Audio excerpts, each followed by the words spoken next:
My wife and I, several weeks ago, went to see BTS live in concert. We went to the Brussels concert, the first of the two, and it was really quite an experience seeing 60,000 fans raving, screaming, singing along every single lyric for a 2-3 hour concert. It was really an incredible experience that I'd really never seen before.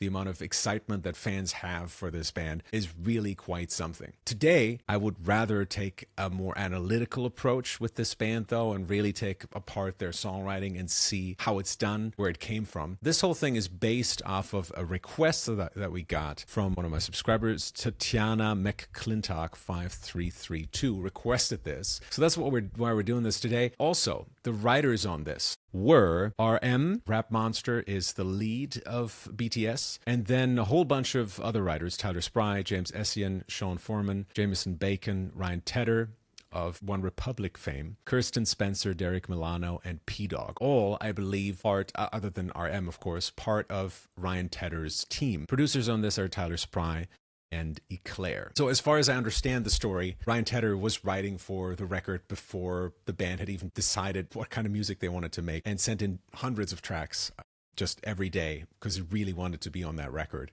And this is one of the tracks that made the record, and it is obviously one of their most favorite tracks from their new record, Ari Rank. So there's a massive hype around this. Let's start listening and analyzing. Swim, swim, waterfall in off your skin. Swim, swim, I could spend a lifetime watching you. Swim, swim, this is how it all begins. Swim, swim. Okay, so first of all, let's talk about the chord progression, which is the same chord progression throughout the entire song. It's a 4-3. Quite an unusual chord progression, I would say. I mean, there's no 1 or 6, first and foremost. It's just a little bit unusual, even still for modern pop. I know a lot of modern pop songs now heavily, start with the 4. That's not that new. But then not to even hint at a tonic sound, I think is quite cool and quite unique. Also, the 3 is such a dark chord, and especially the 4 and 3 next to each other, both are, that's quite a dark combination because one is a half step below the other. So it's quite a dark chord progression, especially for a song that sounds as floaty, dreamy, right? Like that's kind of the vibe it's going for. Let's take a look at the synth here in a little bit more detail. This is an 8-bar pattern, and we have a 3-4 superimposed over 4-4. So essentially a polymeter. So we hear 3-4 over 4-4. So we have a shifting of accents. And the same thing happens over C sharp minor again. The patterns are 3-3-3-3-4. I just wanna dive, vibe world, gone away, I still wake up in this map world. Name a place that I can breathe on this map world. Looking like a goody hit this bad world, don't know how to act, girl.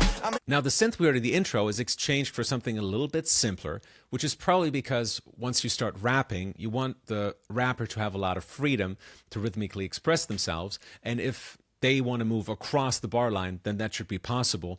But if there is no clear bar line, their rapping is going to be a little bit more confusing. So I think that's why they tightened up the patterns here and made it a little bit simpler. When we had the intro, melody is very simple, so we can get a little bit more complex with the music. Now the rapping is very complex, and we want to make the music a little bit simpler. So the pattern looks like this. Again, it's the same 2 chords. It's the same 2 chords throughout the entire song, almost. And the pattern is now based on 4, so it just very neatly lands on the 1 every time. With this pattern, we hear D major 7, ba-da-doo-ba, and C sharp minor 7, ba-da-bo-da. Except when we hear C sharp minor 7, something really cool is going on, namely that we still have this movement in 4s, but it's kind of misaligned. If you look at the notation here, it starts with a group of 3, and then it goes 4-4-4-1, essentially. So you could just say maybe the pattern has been reversed a little bit, so instead of going 1-3-5-7, it basically goes 3-5-7-1. So it's quite interesting, like how that not quite aligns with the expectations set up in the first 4 bars, where the 1 always lands on the downbeat. Here, the 1 lands on the 4 of the measure. Lyrically speaking, as far as I'm concerned, there's nothing to write home about, but there are quite a nice production tweaks to the vocals. Specifically, there's a really nice delay on Bad World and a beautiful reverb on Bad Girl and Back Girl in the last lines. So easy to make it so hard. Nights like these, I just wanna get lost. Right here with the moon and the stars. I ain't gotta think, but I think, baby, I just just This is one of my favorite sections in the track because it's got this live bass playing. I love the way it sounds. I love the distortion. I love how it's low cut and how it sits in the mix. I think it's absolutely great. And it is a live instrument, which always is a big win for me. Let's get to the chorus. I just swim, wanna fall in love your skin. Swim, I could spend a lifetime watching you. Swim, this is how it all begins. I just wanna dive. So here's the notation for that. One thing that's really interesting about this melody, I think, is that it starts so late. Most pop bangers will start either on the downbeat or before the downbeat. Here we don't start until the 3 of the first measure. That combined with the D major 7 sound with that 4 chord, which is a very dreamy sound, I think gives the whole song its relaxed and calm vibe. I've previously called this a Ouroboros melody, like the snake biting its own tail, and that is because typically melodies will start on the 1 and end somewhere before the next one. But in this case, everything is shifted backwards. So we start on the 3, and we actually end on the 3 or the 2 of the next bar, of the next section. So you can see how it overlaps into the next 4 bars. Does that make sense? So we have this line, water falling off your skin. And this note is already on the downbeat of the next 4-bar section. And that's giving it this overlapping vibe, propelling us forward through the chorus. Water so deep, take it off the ground, I ain't never getting cold feet. Yeah, you know me, sitting on the shore, now I'm ready for the whole thing. I can feel the... So what you just heard was the second verse, and let's take a look at the arrangement here. This is, of course, using my principles from the addiction formula. It's, again, quite an interesting arrangement. I mean, it is verse, chorus, bridge, chorus. But the way that the second verse works is quite different than we would expect. So let's go through the entire arrangement real quick. We start out with just synth and vocals singing the chorus, and the second half of that chorus, a bass synth is added. Then we move into the verse where we have that groove come in and the rap vocals.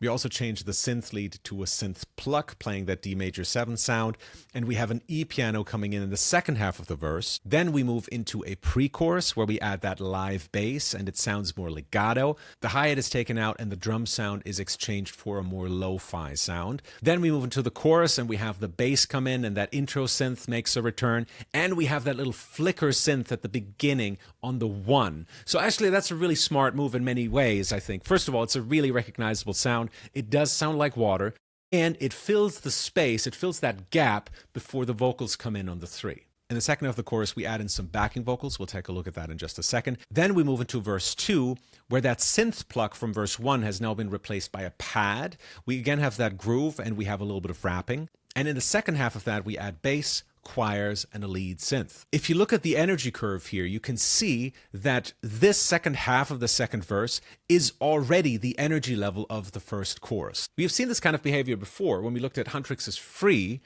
we saw the second verse pushing us into chorus territory energy-wise. And it seems to be a very K-pop move because it makes us think, whoa, we're already here? How crazy is that? You know, we're still in the verse and it's already at this level. Like, what's going to happen next? The second verse is always the hardest to arrange. And I think the solution that this, K-pop perhaps has found, or at least the 2 K-pop songs that we have looked at, is to just move up in energy as quickly as you can after the energy drop to verse 2. And it does, both songs, Free and this, have both managed to do it within the second verse. Immediately, we're back up to chorus level. It immediately creates that wow effect. And this is a technique that I consider relatively new. Back when I wrote the addiction formula, it certainly wasn't a thing yet. So this is a new thing that we're hearing in music right now, where the second verse moves us into chorus territory. Then we move into chorus 2, which is the same as chorus 1, although in the second half we add a whisper layer to the vocals, which gives it a little bit more intensity. That's something that we didn't hear before. Then we move into the bridge, which is almost a looser solo improvisational section. We have raps with delay and reverb. We got some pan synths wandering around. And then the second half of that, it becomes a little bit more legato, and we have some backing vocals singing in these choirs. And finally, we end on another chorus at a low energy level. This is quite weird, quite unusual.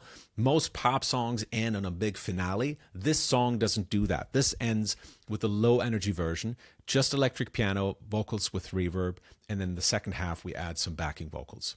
quite unusual. Let's continue listening. We're going to hear the second chorus next. Do pay attention to that whisper layer in the second half. Yeah, swim, swim, water falling off your skin. Swim, swim, I could spend a lifetime watching you swim, swim, swim. This is how it all begins. Swim, swim, I just wanna dive, I just wanna dive. Did you hear it on the line, "This is where it all begins"? That's the part I was talking about. Also, let's talk about that call and response. Here's what that looks like, very neatly arranged, just filling in the gaps between those swims of the main vocals. The only thing of note here, as far as I'm concerned, is that the main vocals are singing swim, 5-3, and then those responses sing 3-2, adding in a more colorful note here. Finally, we end on this section. Swim, swim, water falling off your skin. Swim, swim, I could spend a lifetime watching you swim, swim, swim. Let it all begin. Swim, swim, I just wanna dive, I just wanna dive. So for the first time in the song, we now hear a new chord progression. Instead of that 4-3, for the first time we get 2-6-5-5, 2-1-5-5. So 6 and 1 kind of being interchangeable chords, right? They're both tonic sounds. One is the more minor version, one is the more major version. And it kind of ends on an uplifting note because of that. It also gives the last section something new and interesting, right? Where if we're dropping energy, it's nice to give the listener something that feels new and unexpected. And hearing that chorus with new chords, I think adds a new emotional perspective that wasn't really there before. What is going to be the technique that I'm going to steal from this?